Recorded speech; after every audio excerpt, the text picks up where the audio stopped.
Bom dia para todo mundo. Antes de mais nada, queria agradecer ao Bruce pelo convite. É um prazer estar aqui com vocês, falando para vocês. Bom, na verdade, essa palestra de hoje, com esse título meio enigmático aí, né? A dança cósmica de Shiva, contingências e ritmo na evolução da vida. Ela foi feita originalmente como uma homenagem a uma pessoa que eu admirava muito quando esse cara faleceu. E esse cara, não sei se algum de vocês ouviu falar dele, chamava-se Stephen Jay Gould. Algum de vocês ouviu falar em Stephen Jay Gould? Stephen Jay Gould escreveu quase 20 livros de divulgação científica. Ele era um paleontólogo e evolucionista norte-americano. Ele escreveu quase 20 livros de divulgação científica e todos eles estão traduzidos para o português. Todos eles existem no Brasil. E, acreditem-me, o pior livro do Stephen Jay Gould é muito bom. O pior livro do Stephen Jay Gould é muito bom. Nós estamos entrando numa carreira de ciência, né, de áreas biológicas, etc. E carreira de ciência no Brasil, às vezes a gente sente que as coisas são tão difíceis, pode faltar entusiasmo, pode faltar motivação. Então eu tenho uma receita certa para vocês. Não existe falta de entusiasmo que sobreviva a ler Stephen Jay Gould 3 vezes por semana. Beleza? Tudo bem? Então, essa palestra nasceu como minha homenagem a uma pessoa que tinha me influenciado muito em meu entusiasmo pela biologia e pela ciência, quando essa pessoa, que foi Stephen Jay Gould, faleceu. E eu queria, então, começar com os dinossauros. O primeiro livro de Gould chamou-se Ever Since Darwin, de Darwin para cá, né? E foi lançado no Brasil, traduzido com o título Darwin e os Grandes Enigmas da Vida. E a dedicatória desse livro é muito interessante, porque a dedicatória desse livro eu dedico esse livro aos meus pais, que me levaram para ver o Tiranossauro quando eu tinha 5 anos. Né? Que era essa coisa de despertar o interesse do filho para a ciência e tudo mais. Então é muito de surpreender que ver um tiranossauro com 5 anos possa ter despertado o apetite de Gould para a ciência. Afinal de contas, dinossauros são bichos fascinantes para todos nós, né? Então, todo mundo, qualquer filme dos dinossauros é um blockbuster, né? Uma exposição, as filas se estendem pela rua. Dinossauros são sempre imenso sucesso de mídia, né? E por que eles são um imenso sucesso de mídia? Claramente, eles eram bichos muito diferentes de qualquer coisa que exista hoje, e a maioria deles eram bichos muito grandes, né? Então, por isso, fascinantes. Mas eu me arrisco a dizer que existe uma terceira razão pela qual os dinossauros são tão interessantes para a gente, que é o enigma do seu súbito desaparecimento. A gente sabe que os dinossauros reinaram sobre a Terra por alguma coisa perto de 150 milhões de anos, e depois, subitamente, há cerca de 65 milhões de anos atrás, no registro fóssil, subitamente, está certo? Eles desapareceram completamente, né? E isso sempre foi uma coisa que levantou muita curiosidade, né, na ciência, muito interesse de estudar isso. E foram levantadas um monte, ao longo do tempo, foram levantadas literalmente centenas de hipóteses para explicar o desaparecimento dos dinossauros. Algumas foram listadas por um paleontólogo chamado Graham Jepsen, e essas hipóteses, então, formuladas para explicar o desaparecimento dos dinossauros, incluem alterações climáticas, como acontece geralmente com esse tipo de hipótese, já foi proposto para todos os gostos, que o clima teria se tornado subitamente ou lentamente quente ou frio, ou seco ou úmido demais, todas as coisas já foram propostas. Alterações de dieta, comida demais ou comida de menos, ou pobre em substâncias como óleo de samambaia ou cálcio, ou algum envenenamento na água ou nas plantas. Doenças, parasitas, desordens metabólicas ou anatômicas, hérnias, defeitos ou desbalanços do sistema hormonal ou endócrino, esterilização por calor, efeitos indesejados da homeotermia, degeneração dos cérebros e consequente estupidez, velhice racial old age, seja lá o que isso seja, porque eram 2 superordens, eram milhares de espécies, os dinossauros tinham uma diversidade que seria talvez comparável à da classe mamíferos hoje em dia, então, velhice racial não faz nenhum sentido.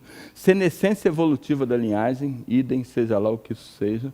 Mudanças na pressão ou composição da atmosfera, gases venenosos, poeira vulcânica, meteoritos, cometas, mamíferos comendo seus ovos, extinguirem suas presas, orogenia, flutuação das constantes gravitacionais terrestres, desenvolvimento de tendências suicidas psicóticas, entropia, raios cósmicos, mudança dos polos magnéticos terrestres, inundações, deriva continental, a Lua saindo da bacia do Pacífico, vontade de Deus, incursões de pequenos caçadores verdes em discos voadores, falta de espaço na Arca de Noé e Paleoeltmerz.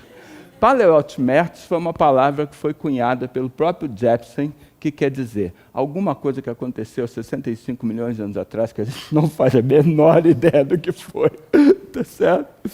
Mas, bom, aí a gente vai dar um corte daí da ciência tentando entender isso que aconteceu, a gente vai dar um corte para a Itália, para uma das cidades medievais mais bem preservadas do mundo, Gubbio. E Gubbio é muito famosa, na verdade é mais famosa por ter uma das arquiteturas medievais mais bem preservadas do mundo, mas num público mais restrito, Gubbio também é famosa por ter uma das melhores seções estratigráficas da transição KT do mundo. O que é uma seção estratigráfica? Os solos vão se acumulando ao longo do tempo geológico, os solos vão se depondo com o solo mais novo em cima do mais antigo, né? E às vezes alguma coisa, você tem um corte na fachada da montanha e aparece uma seção que você pode ir de cima para baixo do mais novo para o mais antigo, tá certo? Isso é uma seção estratigráfica. O que é transição KT? Transição KT é o momento na história geológica onde se extinguiram os dinossauros. É a transição do Cretáceo para o Terciário. Cretáceo, tradicionalmente, é abreviado na literatura como K. Né? Então, transição KT é a transição Cretáceo-Terciário. É o momento que os dinossauros se extinguiram. Beleza? Tudo bem? Essa é a famosa seção estratigráfica. Então, vocês estão vendo aí, em Gubbio, estava lá trabalhando um geólogo jovem, né, recém-doutorado em geologia, chamado Walter Alvarez, né, estava trabalhando lá e viu essa seção, coisa e tal, e ficou fascinado e falou com o pai dele, né, mandou uma mensagem para o pai dele, uma coisa não exatamente nessas palavras, mas mais ou menos assim: pai, vem cá ver o que eu achei na Itália, escuta aqui o que eu achei na Itália, que isso é muito interessante. Isso deu origem a uma interação científica muito interessante entre pai e filho, nenhum dos quais era paleontólogo. Luiz Alvarez era um físico, um grande físico da Califórnia, prêmio Nobel, que trabalhava com raio laser. Né? Mas ficou interessado pela descoberta do filho, geólogo, coisa e tal, e isso levou, então, a uma interação científica muito especial e muito interessante. E essa seção KT da transição Cretáceo-Terciário em Gubbio, datada então de 65 milhões de anos atrás, MA é milhões de anos atrás, está certo? Datada de 65 milhões de anos atrás, que é o momento em que os dinossauros se extinguiram, né? Consistia então de uma lâmina de 1 centímetro de saibro, sem fósseis, sobre calcário branco, riquíssimo em foraminíferos, e abaixo de calcário vermelho, com poucos foraminíferos. Tá? Bom, o que é saibro? Saibro, naturalmente, todos nós sabemos, é o piso preferido do Guga, né? Do nosso maior tenista. Mas saibro também é um mineral finíssimo, né? Uma granulometria finíssima de mineral que, então, pode se espalhar pelo vento por longas distâncias, etc., porque é um grão muito fino, tá certo? E você tem, então, seções de calcário, abaixo da transição, muito rico em foraminíferos, e acima, muito pobre, quase sem foraminíferos. Foraminíferos são invertebrados marinhos que também foram duramente golpeados na transição KT. Não foram extintos como os dinossauros, mas foram quase extintos, eram extremamente abundantes antes e se tornaram raros depois. E eles são marcadores da transição KT, porque você não acha um fóssil de dinossauro em cada esquina, beleza? Em qualquer transição, em qualquer seção estratigráfica. Mas você acha foraminífero em qualquer seção estratigráfica, tá certo? Então, eles são marcadores que também ajudam a indicar essa transição. Aqui vocês têm a famosa, né, seção estratigráfica de Gubbio, com calcário branco, calcário vermelho, a finíssima lâmina de saibro de 1 centímetro de espessura, e à esquerda é Luiz Alvarez, e à direita Walter Alvarez, o pai e o filho. E aí, Walter Alvarez propôs ao pai uma pergunta muito interessante, muito legal. Ele propôs, será que a gente pode usar essa lâmina de saibro aqui de Gubbio para tentar entender quanto tempo demorou a extinção dos dinossauros? Né? Aconteceu exatamente no momento que essa lâmina foi depositada. Mas quanto tempo demorou essa lâmina para ser depositada? Né? Porque quando a gente diz assim que 65 milhões de anos atrás você tinha um monte de dinossauros, 64 milhões de anos atrás você não tem dinossauro nenhum, isso é súbito no tempo geológico. Mas quanto é no tempo real? Quanto demorou? Um dia? Um mês? Um ano? 10 anos? 1000 anos? Quanto tempo demorou? Você pode ter uma maneira de estimar isso? E Luiz, o pai, veio com uma ideia absolutamente fantástica. E a ideia fantástica que ele veio foi usar a quantidade de irídio na lâmina de saibro para calcular o tempo de deposição. Ora, o que é irídio? Irídio é um dos elementos químicos mais pesados da tabela periódica. E sendo, então, um mineral muito pesado, praticamente todo o irídio no planeta Terra está no centro do planeta. Quanto da formação do planeta, ele foi para o centro e está, né, lá embaixo no núcleo, mas não é praticamente encontrado na superfície. O que a gente tem irídio na superfície vem do impacto de meteoritos, porque irídio é muito comum em muitos lugares no espaço, e cada meteorito, asteroide que cai, coisa e tal, traz um pouco de irídio. Então, o Luiz Alvarez pensou o seguinte, se foi num tempo curto, essa lâmina não vai ter se depositado enquanto acontecer o impacto de nenhum meteorito, não vai ter nenhum irídio. Se tiver algum irídio, está querendo dizer que ela demorou um tempo maior, porque durante a sua deposição também houve impactos de corpos celestes trazendo irídio. Beleza? Então, eles fizeram essa análise, eles fizeram análise química, né, do irídio, né, com alguns colaboradores, e encontraram o que depois descreveram como an earth-shaking surprise, uma surpresa como um terremoto. Eles viram que na lâmina de saibro você tinha 9.000 partes por trilhão de irídio, e que isso era 30 vezes mais do que a quantidade de irídio que você tinha nas 2 camadas de calcário a milímetros de distância. Na lâmina de saibro você tinha 30 vezes mais irídio do que nas 2 camadas de calcário a milímetros de distância na seção estratigráfica. Tá? Então, eles perguntaram, por que tanto irídio?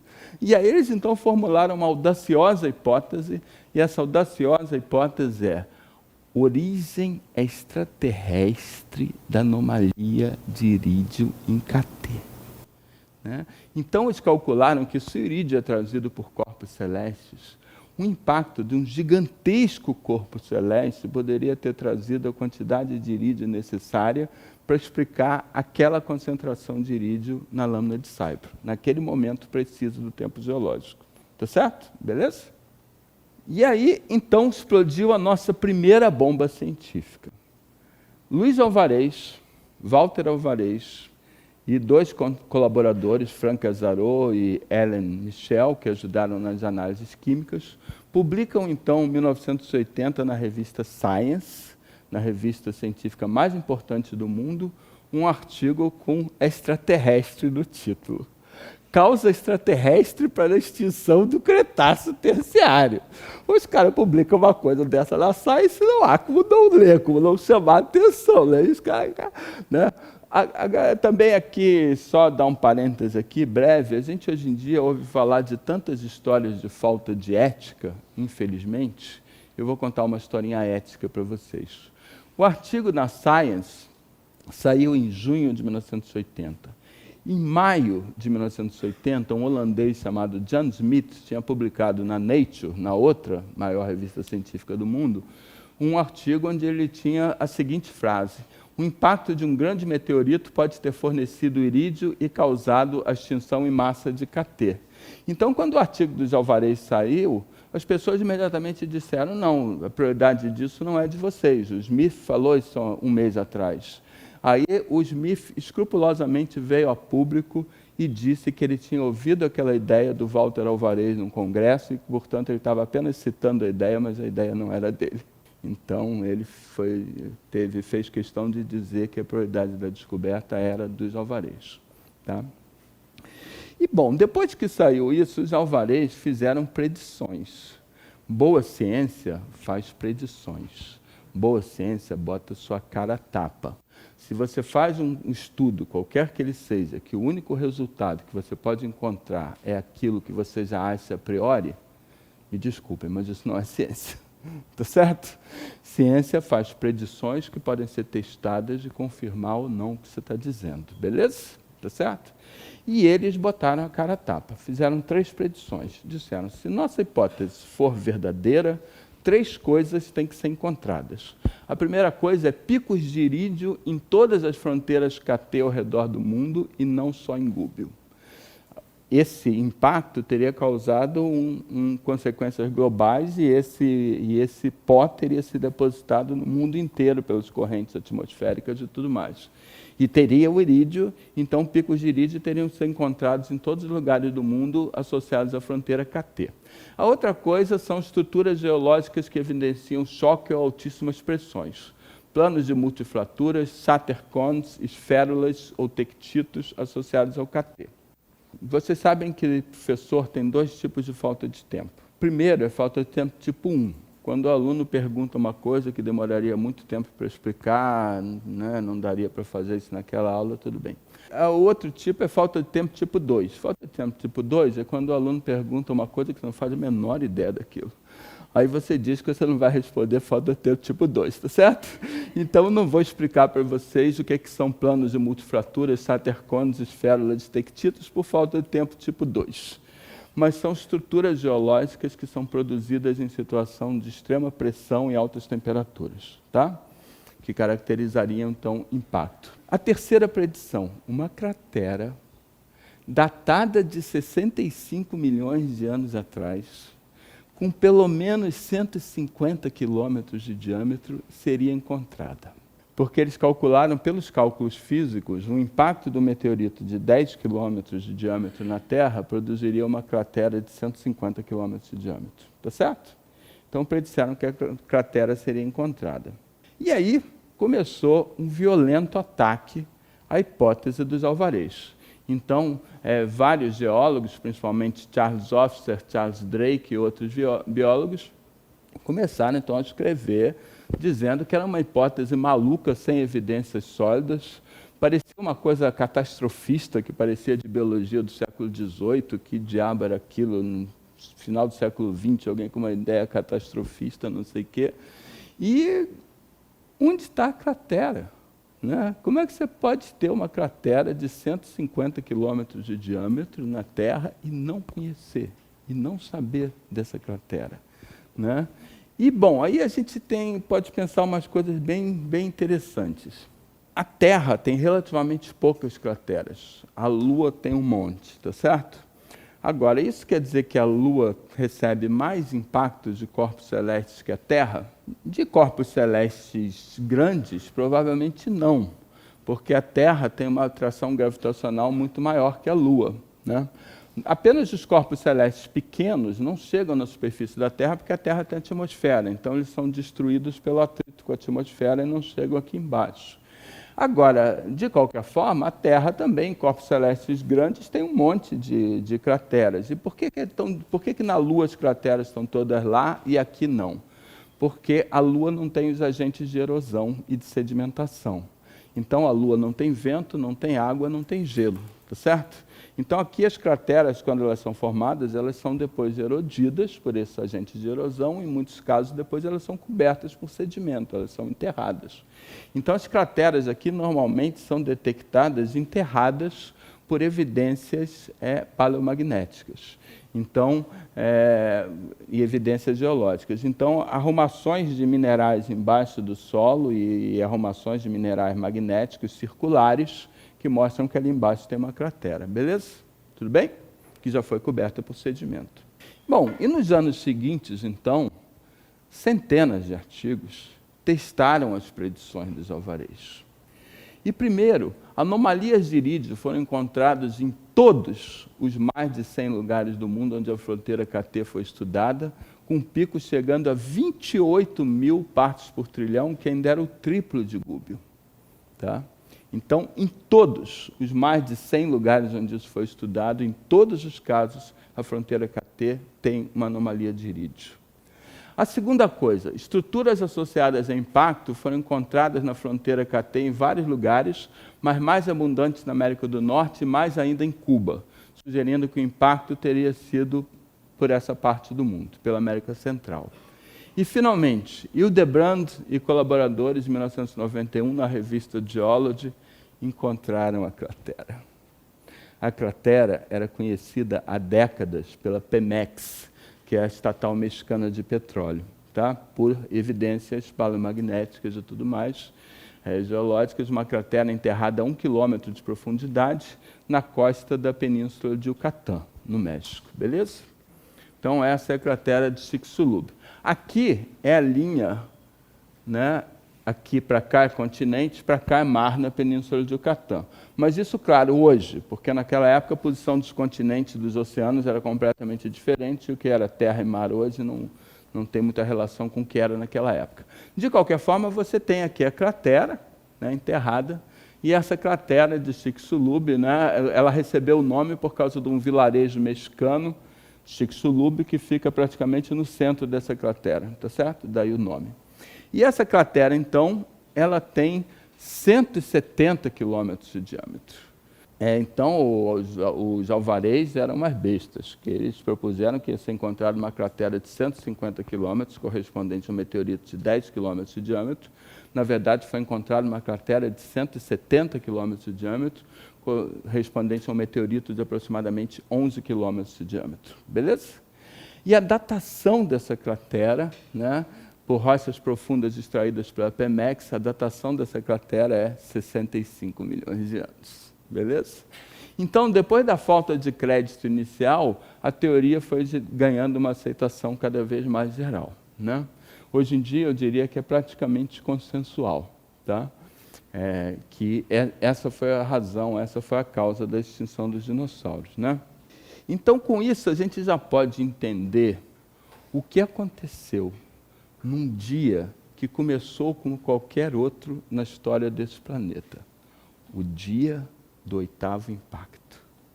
Então, um belo dia, um asteroide de 11 quilômetros de diâmetro, movendo-se a 20 quilômetros por segundo aproximadamente, alguma coisa como 72 mil quilômetros por hora, penetrou a atmosfera da Terra. Vocês já pensaram no impacto que uma coisa dessa teria? Né? Vocês lembram da física de vocês, do ensino médio? Impacto é massa vezes velocidade ao quadrado. Por isso que você bater a 100 km por hora não é 2 vezes pior do que você bater a 50 km por hora. É 4 vezes pior, porque é massa vezes velocidade ao quadrado, tá certo? Então, imagina um impacto de um objeto com trilhões de toneladas, chocando-se com a Terra a 72 mil km por hora. Vocês conseguem imaginar isso?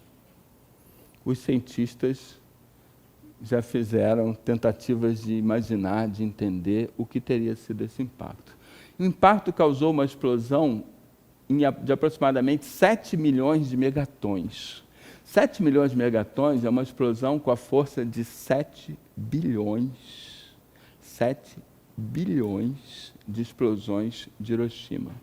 Ou 10 mil vezes maior do que todo o arsenal nuclear do mundo hoje. 10 mil vezes mais do que se todas as bombas atômicas do mundo explodissem hoje ao mesmo tempo. Tá? E com isso abriu-se uma cratera de 40 quilômetros de profundidade, vaporizando até as rochas à volta e causando temperaturas de milhares de graus. Tá? Uma das coisas mais impressionantes, uma coluna de água e destroços, né, elevou-se até uma distância estimada em 200 mil quilômetros. 200 mil quilômetros é metade da distância da Terra à Lua. Isso quer dizer que se você tivesse naquele momento uns marcianos tomando cerveja em Marte, tomando sua cerveja verde. Eu acho que a cerveja marciana é verde, sei lá por quê. Mas tomando lá sua cerveja e olhando na direção da Terra, eles subitamente veriam uma coluna de destroços se erguendo até metade da distância da Terra à Lua.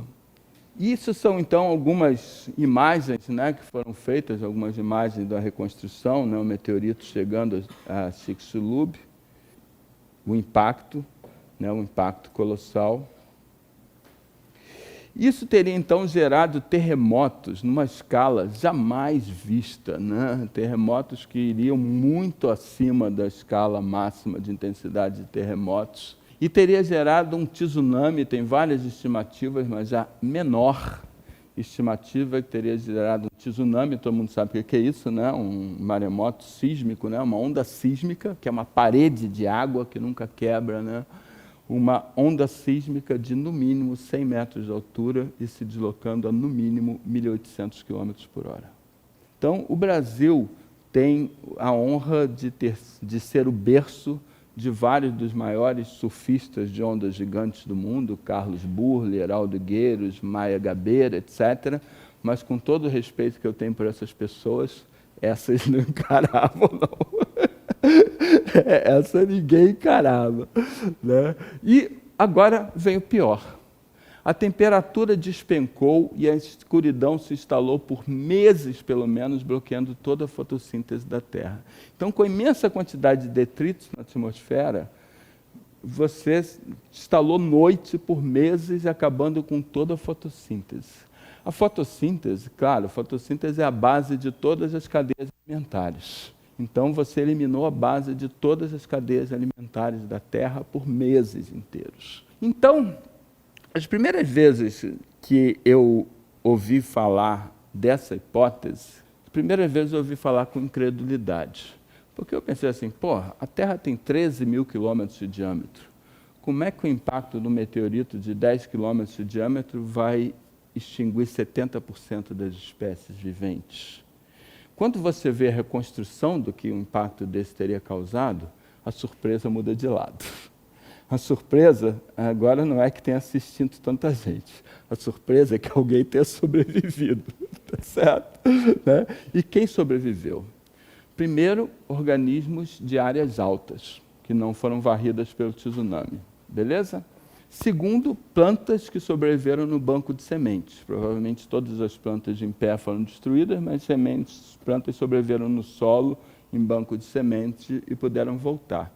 E terceiro, os animais que conseguiram se adaptar nos meses seguintes ao hábito necrófago, para comer o único recurso que era abundante no planeta então, cadáveres degelando lentamente. Tá certo? Beleza?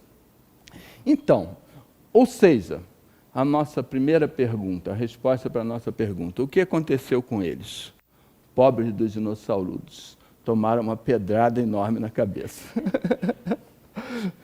Agora, se vocês acham que tudo isso é espetacular, é maravilhoso, é surpreendente, então vocês se preparem, porque as surpresas estão só começando. Tá bom? Uma vez, numa universidade que tem um excelente departamento de paleontologia, né, que é a Universidade de Chicago, surgiu a notícia de que ia haver uma tenure em paleontologia.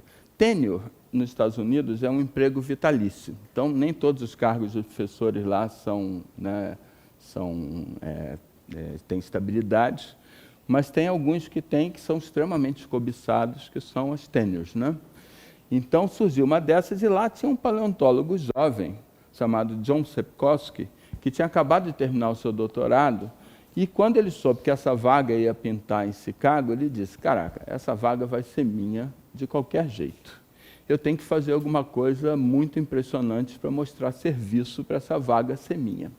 Aí ele, então, fez um modesto trabalho da duração no registro fóssil de 3.500 famílias de vertebrados, invertebrados e protozoários.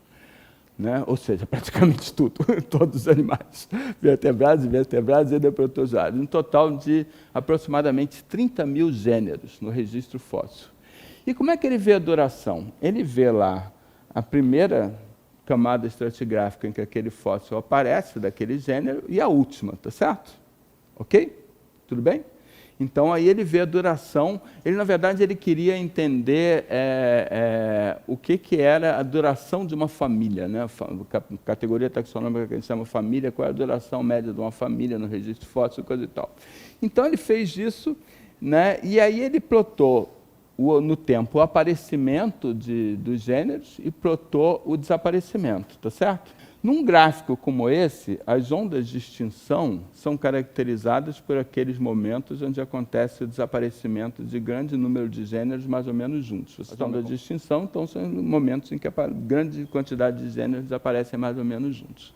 E aí ele pegou, deixou um gráfico, né, com as datas de aparecimento e extinção dos bichos, isso foi na década de 80, né, ele deixou um gráfico imprimindo lá no computador, numa impressora daquela de formulário contínuo. Isso hoje em dia, para vocês, isso é quase tão fóssil quanto os tiranossauros, mas acreditem-me, havia umas impressoras que iam puxando uns formulários muito grandes de folhas conectadas, muito devagar, matriciais, coisa e tal, e o Sepkoski deixou a impressora imprimindo aquilo, saiu da sala e deixou lá o colega dele mais velho, David Halp. E aí o Halp chegou, foi vendo o gráfico sair da impressora, ele foi ficando primeiro surpreso, depois atônito, completamente desconcertado. Ele pegou, rasgou o gráfico, saiu correndo, foi na sala do Sepkoski, agarrou o Sepkoski pela gola, sacudiu nesse e disse: "Do you see it? They are periodic." Você vê isso? Elas são periódicas. As grandes ondas de extinção se repetem no passado geológico com uma periodicidade regular. Certo? Esse era o famoso gráfico. Então, vocês têm ali no eixo vertical porcentagem de espécies extintas em cada uma das grandes ondas de extinção no passado geológico. E aqui o tempo geológico em milhões de anos, tá certo? Então, o mais antigo ali, 250 milhões de anos, 200, 100. A dos dinossauros está aqui, 65 milhões de anos, é aquela que está lá de cima, tá certo? Que dá aproximadamente 70% das espécies estimadas extintas, né? E vocês veem que tem várias outras ondas de extinção, as chamadas Big Five, as maiores, e tem várias outras, né? E aí vocês percebem, né? Mas aí você tem as várias ondas de extinção, e essas linhas verticais que vocês estão vendo equivalem a uma periodicidade de 26 milhões de anos. Então, vocês veem que as ondas de extinção se encaixam muito bem com uma periodicidade regular de 26 milhões de anos. Embora as ondas de extinção com intensidades diferentes, embora esteja uma que seja fora da periodicidade, porque você tem uma onda de extinção no Jurássico que é fora da periodicidade, mas que não é uma das maiores. Mas você tem, então, essa periodicidade aí, né? De aproximadamente 26 milhões de anos. Conforme eu falei, algumas ondas são maiores, outras são menores, e a primeira ali, à esquerda do gráfico, vocês veem que ela está truncada, porque aquela ali, na verdade, foi a maior de todas as extinções. A dos dinossauros foi a segunda maior. A maior de todas as extinções, das grandes extinções no passado geológico, foi a do Permo-Triássico, né, o Permiano-Triássico, onde você teve a extinção de estimados 96 a 98% de todas as espécies. Foi o momento na história da vida que a vida esteve mais perto de desaparecer, né? Então, essa extinção colossal do Permo-Triássico. Beleza? E aí, bom, uma vez que você obtém um resultado disso, tentando explicar o inacreditável. Que diabo de causa pode ter uma periodicidade de 26 milhões de anos? Né? Que diabo explica essa periodicidade? Bom, a primeira coisa que eles fizeram, nas palavras do Halp, que escreveu sobre isso depois, "We were trying to kill the periodicity." Nós estávamos tentando matar a periodicidade. Ou seja, estavam tentando aplicar os testes estatísticos mais severos que existiam para mostrar que a periodicidade não existia, que a periodicidade era um artefato, que podia ser explicado ao acaso. E não tinha jeito. A periodicidade era regular demais para ser explicada ao acaso por qualquer teste estatístico. apesar daquela diferença da intensidade que eu falei, etc. Então, em 1984, David Haupt e John Sepkovsky publicaram a nossa segunda grande bomba científica, Periodicidade de Extinções no Passado Geológico, numa das revistas mais importantes do mundo também, Proceedings of the National Academy of Sciences, USA. Né? Publicaram, então, esse artigo e, imediatamente, foi uma paulada, foi um mega hit. Né? Eles publicaram em fevereiro de 1984 e o número de abril da revista Nature, 2 meses depois, já trazia 5 artigos discutindo o artigo de Haupt-Sepkovsky, né, da periodicidade das extinções no passado geológico. E aí, então, os caras começaram a testar a nova ideia. Né? Então, será que existiam, da mesma forma que existe uma cratera de um meteorito associada a Chicxulub, será associada à extinção do Cretáceo Terciário, será que existem crateras associadas a todas essas extinções no passado geológico? Né? Então, de 1991 para cá, já foram encontradas crateras consistentes com pelo menos 6 das grandes ondas de extinção, inclusive todas as Big Five, as maiores de todas. Tá? Então, você hoje tem crateras correspondentes a todas as grandes ondas de extinção, então você tem ali a fronteira do período geológico. Não é coincidência que as extinções acontecem sempre em fronteiras entre 2 períodos geológicos.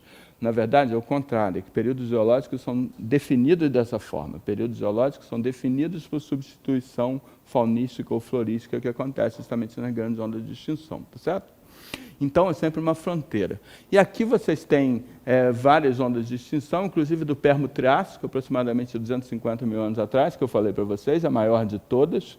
Existem ainda vários candidatos para ser a cratera do Permo-Triássico, provavelmente foi mais de uma. Um dos candidatos, os americanos, nunca, isso aqui é do Powell, né, 1998, eles nunca escrevem direito os nossos nomes, mas isso aqui era Araguainha. Araguainha é uma cratera soterrada entre Goiás e Mato Grosso, no Brasil, gigantesca, entre Goiás e Mato Grosso, que já foi encontrada. Mas há crateras da China também, que são datadas nessa época. Há discussão que, na verdade, o corpo celeste teria se fragmentado e pedaços diferentes teriam caído no Brasil e na China, simultaneamente, possivelmente em outros lugares.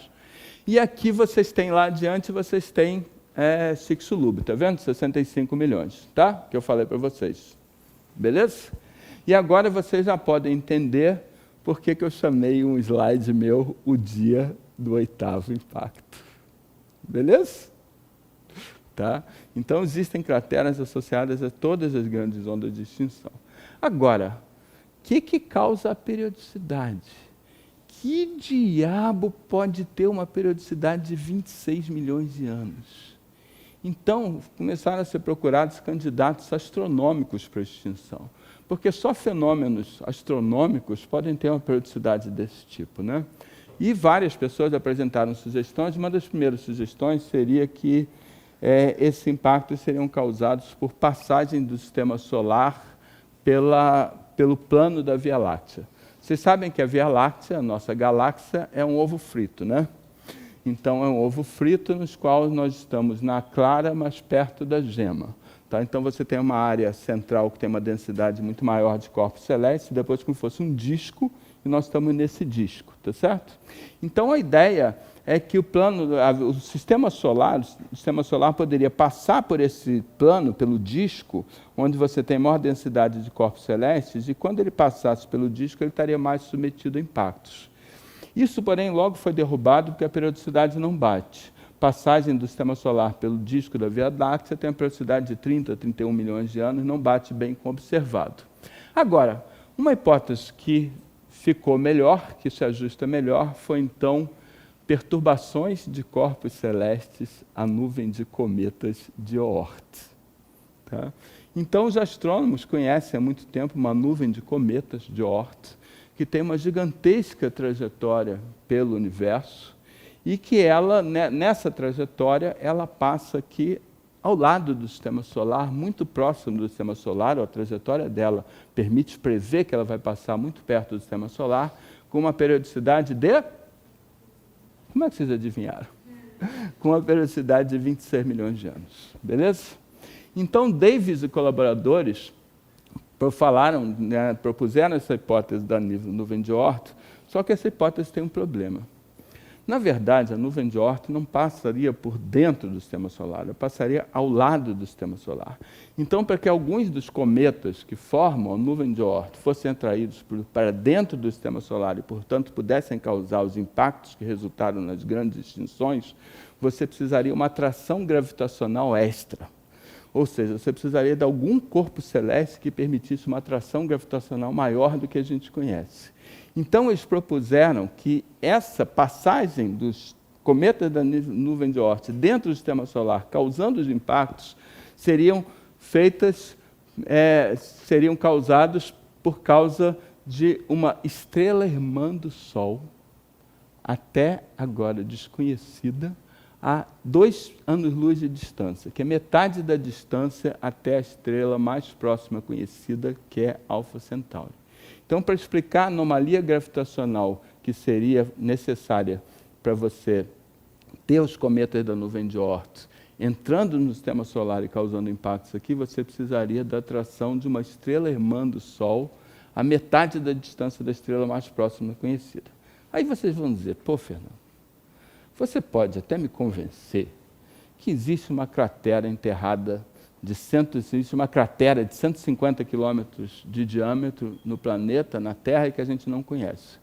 Mas você não vai conseguir me convencer que existe uma estrela irmã do Sol a metade da distância da estrela mais próxima e a gente não conhece.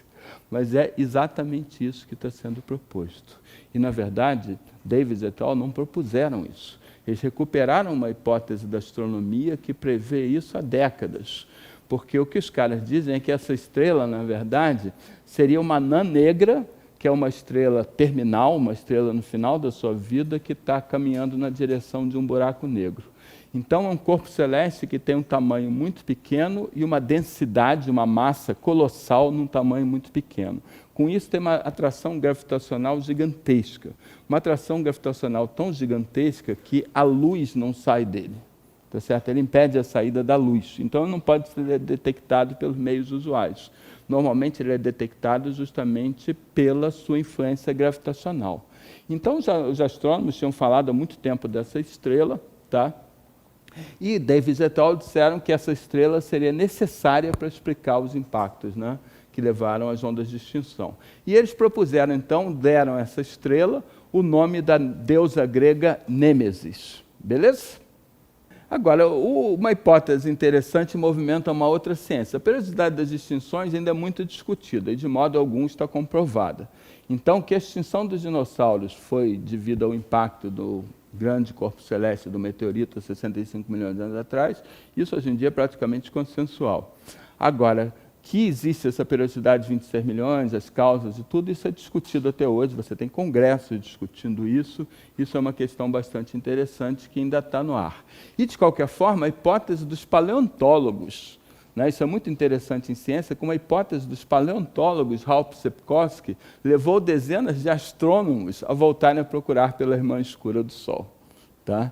Então, uma hipótese numa ciência movimenta outra ciência. Beleza? Bom, e aí então, nossa terceira e última parte.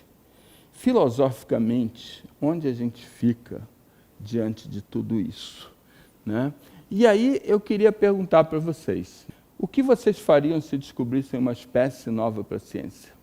Se eu colocaria meu nome, eu não sei, mas agora o que eu tenho certeza é que eu tomaria uma boa cerveja, beberia muita cerveja, né, para comemorar uma coisa dessa. E se você descobrisse um gênero novo para a ciência? O que vocês fariam? Tomariam muita cerveja. Se você descobrisse uma família nova para a ciência? Eu vou cortar, vou direto ao ponto. O que vocês fariam se vocês descobrissem, de uma vez, 20 filos novos para a ciência? O que vocês fariam se vocês descobrissem, de uma só vez, 20 filos novos para a ciência? Todo mundo sabe o que é filo? É a categoria logo abaixo de reino. Houve um cara na história da ciência que descobriu, de uma só vez, 20 filos novos para a ciência. Vocês sabem o que ele fez?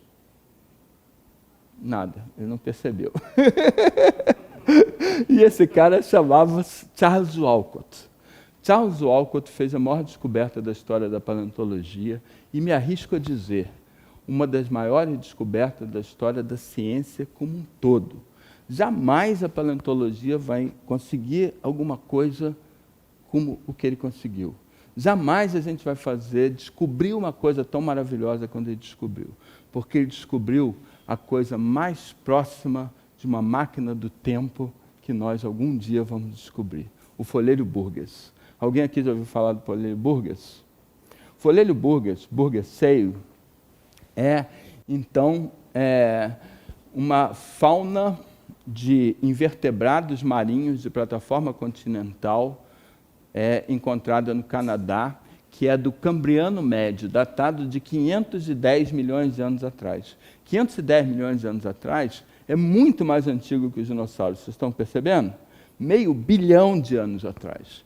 E o cara descobriu uma fauna de invertebrados marinhos de plataforma continental preservada com todas as condições perfeitas de preservação, com o sonho dos paleontólogos, preservados por uma avalanche subterrânea, submarina, por uma avalanche submarina, sendo enterrados imediatamente, né, em condições anóxicas, sem oxigênio e extremamente ácidas.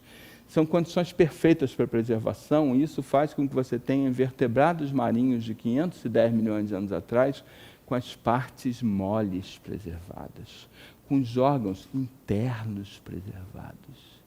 Nunca ninguém vai descobrir alguma coisa mais parecida com uma máquina do tempo do que isso. Tá certo? E o resto da vida do Walcott foi descrevendo esses fósseis, que no início ele tentou encaixar tudo nos filos existentes, depois outras pessoas foram descrevendo o material dele, e a partir das descrições do material dele foram descritos quase 20 filos novos. E depois isso retrocedeu também, que boa parte dos chamados filos depois foram sendo encaixados em filos existentes também. Mas, de qualquer forma, bichos absolutamente espetaculares. E essa história, né, de Burgesseio, do folheiro Burgess, é descrito, então, aqui eu estou chegando nele, é descrito, então, num dos livros de Stephen Jay Gould, Wonderful Life, Vida Maravilhosa. Tá? Se vocês acham que um livro de paleontologia é chato, vocês não leram Wonderful Life. Tá certo? E que bichos são esses, né? Que bichos são esses que o Walcott encontrou? Ele encontrou coisas como marrela. Marrela é um bicho como se fosse uma carapaça com 4 lobos, né? E pernas articuladas, de pincéis e antenas, coisa e tal. Né? Eu já tive a experiência de segurar uma marrela, não uma réplica, uma marrela verdadeira, um fóssil de marrela. Né? O que, na verdade, não quer dizer nada, porque existem 10 mil fósseis de marrela no mundo, e um deles está no Museu de História Natural da PUC, do Rio Grande do Sul, onde me deixaram segurar o fóssil. Marrela é um bicho muito comum, tinha milhares no folheiro Burgess, e é um bicho de 1,5 cm de comprimento. Agora, é um bicho completamente diferente de qualquer coisa, completamente maluco, né? E Opabínia. Opabínia, um bicho com um monte de velas laterais de propulsão, um único apêndice apreensor central com uma garra dentada na ponta e 5 olhos de 3 tamanhos. E, que filo você bota esse bicho? Que diabo é isso? Que diabo é uma coisa dessa? E você tinha Anomalocaris. Anomalocaris era o predador de topo, né, com velas de propulsão e com longos tentáculos, com um monte de serrilhas em cada tentáculo, 80 centímetros de comprimento, era o maior bicho, talvez o maior bicho do planeta na época. Anomalocaris, onde é que você bota isso? E o Iaxia, o que você faz com o Iaxia? Um escudo coberto por escamas calcárias, com 14 espadas calcárias e os órgãos todos para baixo. E que filo você bota isso, cara? Né? Que diabo é isso? Né? E o próximo bicho que eu vou mostrar para vocês, se vocês acharem que vocês percebem de onde veio o nome dele, né? Vocês estão absolutamente certos. Tá bom? Beleza? A Lucigênia. A Lucigênia, o bicho com um tubo com um globo na frente, sem apêndices, um tubo voltado para cima, 7 pares de espículas calcárias, andando com 7 pares de espículas calcárias, como fossem 7 pares de pernas de pau, e com os tentáculozinhos dorsais, né, com pontinhas, com dentes nas pontas. Que diabo é isso? Quando um cientista descreve um bicho no artigo, ele tem que dizer de onde veio o nome. Tem que explicar como, o que ele está falando, como é que foi obtido aquele nome. E os caras que fizeram a descrição científica de Lucigênia numa respeitável revista científica, explicaram o nome dessa forma: nós chamamos o bicho de Lucigênia porque ao vê-lo acreditamos que estamos tendo alucinações. É isso, né? E depois as Lucigênias foram... isso é a descrição do Gould, né? No Wonderful Life, coisa e tal, a descrição da Lucigênia. Depois, mais Lucigênias foram encontradas na China, coisa e tal, e as pessoas viram que, na verdade, a descrição do Gould estava invertida, estava de cabeça para baixo. Isso aqui, na verdade, que pareciam tentáculos apreensores, eram pés. Porque na China você encontrou bichos que dá para ver os dois lados e você viu que isso era duplicado, que isso eram pés. E que isso aqui, na verdade, são espículas para cima. Então, o bicho estava de cabeça para baixo. Assim, agora ficou um bicho absolutamente trivial. Beleza? Stephen Jay Gould, em vários dos seus livros, como Vida Maravilhosa, ele alega então para a gente, ele fala então para a gente, que a gente tem uma ideia, que é uma ideia profundamente equivocada, e que é muito ruim para as nossas relações com o resto da natureza. Nós, obviamente, somos parte da natureza, mas que a evolução seria como se fosse uma escada, onde a evolução estaria produzindo organismos cada vez mais aperfeiçoados e perfeitos, coisa e tal, até chegar na obra-prima da evolução, na culminância da evolução, que, por extraordinária coincidência, é a espécie que está dizendo isso. Tá certo? Beleza? Eu posso, na próxima apresentação aqui para vocês, a gente vai falar mais sobre evolução. Eu posso até alegar para vocês que, se você for procurar a obra-prima da evolução, eu não apontaria os humanos, eu apontaria os morcegos. Mas a gente vai ver por quê, né? Daqui a algumas semanas, beleza? Mas, de qualquer forma, evolução não caminha assim, né? Nenhum dos nossos ancestrais está vivo. As espécies que a gente pensa que são uma escadinha levando a gente, nenhum deles está vivo. Tá certo? Nossos ancestrais estão todos no passado biológico. As espécies que estão vivas hoje têm uma história evolutiva tão longa quanto a gente. Vocês perceberam? Só que em direções diferentes. Todas as espécies que coexistem com a gente têm uma história evolutiva tão longa como nós, e nós não somos descendentes de nenhuma delas. Tá certo?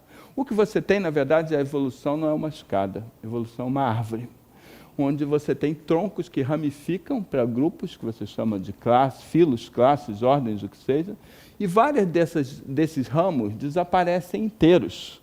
Vários desses ramos, desses bichos esquisitos, desapareceram por inteiro. Muitos deles nas grandes ondas de extinção. E a biodiversidade atual, que seria o que está sendo mostrado por esse plano aqui, seria, na verdade, as espécies sobreviventes dos grupos sobreviventes. Vocês concordam? Beleza? Isso é evolução. Tá? Okay? Grupos inteiros desaparecem e outros grupos continuam. E a evolução ocorre pela diferenciação dentro dos grupos que continuam. Tá certo? Ok? Cada vez que ocorre uma extinção de um grande grupo desses, você abre espaço ecológico para outros grupos que podem vir aproveitar aquelas oportunidades. Então, por exemplo, o desaparecimento dos dinossauros abriu oportunidade para a explosão dos mamíferos no período seguinte, tá certo? O quase desaparecimento das gimnospermas abriu oportunidades para a explosão das angiospermas, tá? Das plantas com fruto, né? Então, a árvore seria a melhor metáfora da macroevolução. Dizimações e radiações adaptativas. Dizimação, extinção é perda de uma espécie, tá certo? Mas dizimação é perda, então, de uma linhagem inteira. Vocês estão me acompanhando?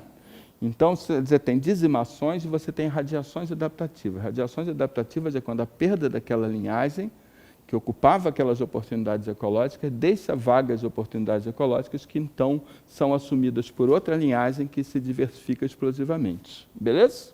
Assim é a história da vida. E pensar, então, na contingência da evolução. Stephen Jay Gould falou a vida toda, né, nos livros dele, é uma noção muito cara a ele, a ideia que a evolução é contingente. O que quer dizer ser contingente? Ser contingente quer dizer que você tem uma coisa que, num certo momento, poderia ter acontecido de várias maneiras, mas ela ocorreu de uma maneira, poderia ter acontecido de várias maneiras, mais ou menos ao acaso, tá certo? Beleza? Tá? Então, e ela aconteceu de uma maneira, e da maneira que ela aconteceu, ela abre um monte de portas e fecha outras portas. A gente vê isso o tempo todo na nossa vida, tá certo? Ok?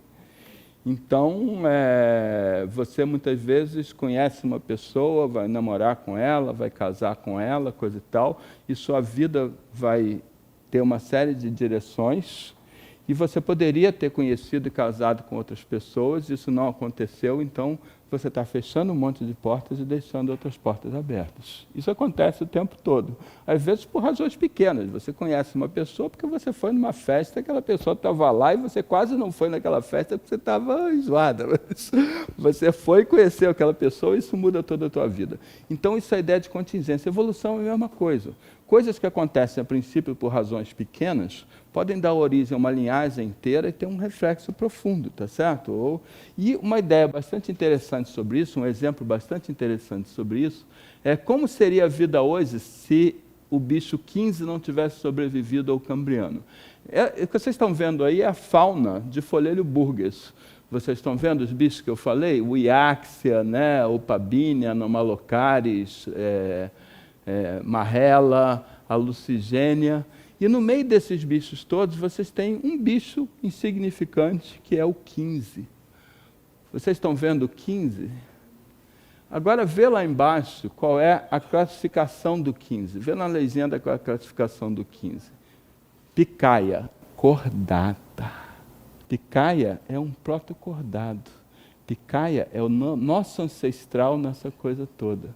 Picaia é o nosso representante no Cambriano Médio. Vocês estão me acompanhando?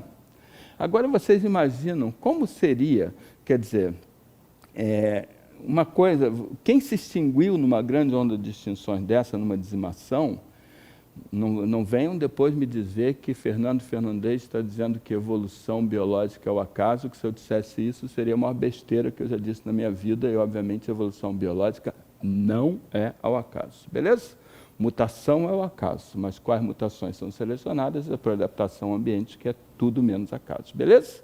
Mas isso é a nossa próxima palestra, beleza? Tudo bem?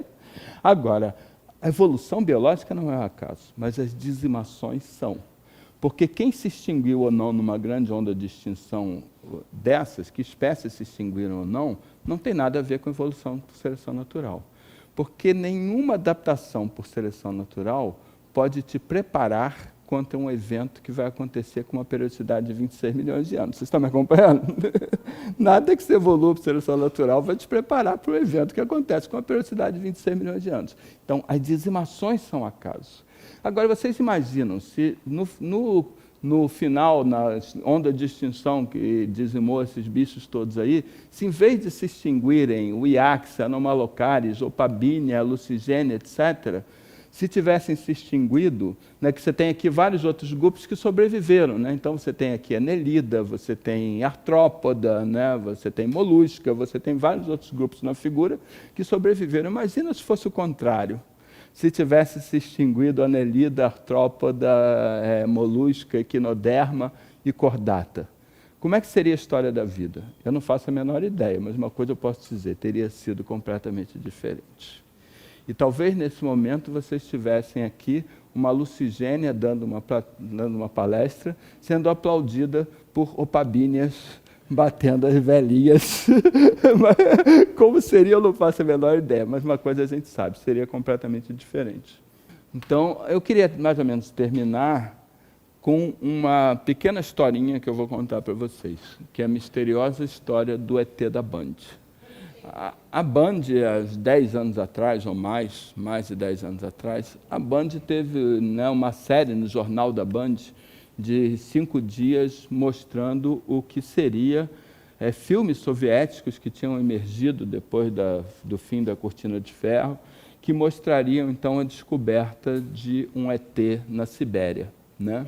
E eu vi aquilo assim e disse, caraca, eu vou ver isso, pô, coisa interessante, será que finalmente eu vou ver uma evidência convincente disso? Aí, no primeiro dia, é uma série feita pelo Channel 4 da TV britânica, que na TV britânica é mais ou menos o equivalente ecológico do Silvio Santos, né?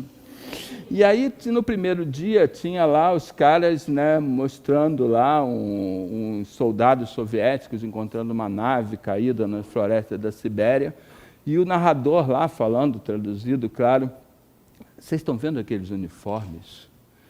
Aqueles uniformes são uniformes característicos da infantaria soviética na década de 60. Vocês estão vendo aquela arma? Aquela arma é um Kalashnikov, é um fuzil padrão da infantaria soviética, etc. Vocês estão vendo a granulometria do filme? Isso é um Super 8, é um filme que era muito comum na década de 60, coisa e tal, eu vendo aquilo legal. Aí vai enrolando, coisa e tal, e só na quinta-feira os caras tiram o corpo de um ET que tinha sido encontrado dentro da nave. E na sexta-feira, então, vai ter o momento decisivo, momento culminante, que é, então, a dissecção do ET. E aí, exatamente como acontece com o filme norte-americano de Roswell, que é a mesma coisa, que é a mesma história, exatamente como acontece com o filme de Roswell, nessa hora o filme torna-se preto e branco. É claro que naquela época havia filme colorido preto e branco. Filme colorido era um pouco mais caro e os caras não iam gastar filme colorido com uma coisa absolutamente trivial, como a dissecção de um ser vivo de outro planeta, né? E aí mostra lá os caras, né, e um falando com o outro, né, quando tal, né, e um pega e mostra para o outro, né, passa para o outro. O pâncreas, o fígado. Aí o cara chega e passa para o outro um braço com uma mão com 5 dedos. E eu... Caraca! Pior do que ser farsante é ser burro, né? Por que um ser vivo que teria evoluído em condições ambientais completamente diferentes, com uma história evolutiva completamente diferente, independente da nossa, vai ter pâncreas, fígado, costela do mesmo jeito, e uma mão com 5 dedos, 1,70 m de altura e uma mão com 5 dedos. Vocês percebem que o tamanho já não faz qualquer sentido, porque o tamanho que a gente tem é a função da gravidade. Se você tivesse um planeta com uma gravidade muito menor, os organismos poderiam ter quilômetros de altura. A limitação do tamanho é a limitação do próprio peso, não ser esmagado pelo próprio peso. Então, se a gravidade fosse pequena, você teria quilômetros de altura. Se a gravidade fosse brutal, os organismos teriam nanômetros. Tá certo? Por que isso é 1,70 m? Agora, uma mão com 5 dedos, vocês já pensaram por que nós temos 5 dedos? Já pensaram por que nós temos 5 dedos? Olhem para a mão de vocês e vejam a história da evolução na mão de vocês. Nós, vertebrados terrestres, os tetrápodes terrestres, répteis, aves, mamíferos, anfíbios, somos todos descendentes de peixes crossopterígeos, peixes de nadadeira lobada, que saíram da água no período devoniano e colonizaram a Terra. Não sei se vocês já viram peixe de nadadeira lobada, que em vez de ter os raios como da nadadeira, na verdade tem lobos, né? E esses lobos, eles não são análogos aos nossos dedos. Eles são homólogos dos nossos dedos. Ou seja, eles têm o mesmo desenvolvimento embrionário que os nossos dedos. Porque hoje a gente ainda tem alguns poucos peixes pulmonados, coisa e tal, que tem esse tipo de característica. Então, eles são homólogos dos nossos dedos. Aí no Devoniano você tinha peixes, né, de nadadeira lobada, que tinham nadadeiras de 5, 6, 7, 8 lobos, né? E vocês adivinham quantos lobos tinham as nadadeiras dos peixes que saíram da água e deram origem aos tetrápodes terrestres? Como é que vocês adivinharam? Aí o cara vai querer me dizer que o ET tem 5 dedos. Pô, como dizia o falecido Bussuda, fala sério. Beleza? Então, a dança cósmica de Shiva. Stephen Jay Gould argumentou, então, que Nêmesis, que era a deusa grega da ira justa, não tem nada a ver com o padrão contingente das grandes extinções e das radiações adaptativas que se seguiram. Porque, como eu falei para vocês, não tem nada a ver com ira justa. Quem se extinguiu numa dizimação foi fundamentalmente ao acaso, não quem fosse mais bem adaptado ou menos bem adaptado, tá certo? Então, ele disse que Nêmesis, a deusa grega da ira justa, não era um nome adequado para isso. E propôs, então, substituí-lo por Shiva, chamar a estrela. Vocês se lembram que atrairia a nuvem de Oort para dentro do sistema solar? Chamar essa estrela de Shiva. Porque Shiva é o deus hindu da destruição e da criação, que é retratado regendo placidamente com um tambor o ritmo, periodicidade da destruição, enquanto com outra mão segura a chama da criação. Então vocês têm aqui uma representação de Shiva. Pode ser um pouco confuso, porque tem muitos braços, tá certo? Mas vocês têm aqui o tambor da destruição, das grandes extinções, e a chama da criação. Você e eu, como todos os demais animais e plantas, somos descendentes das linhagens evolutivas que sobreviveram ao tambor de Shiva e que se diversificaram em sua chama. Muito obrigado.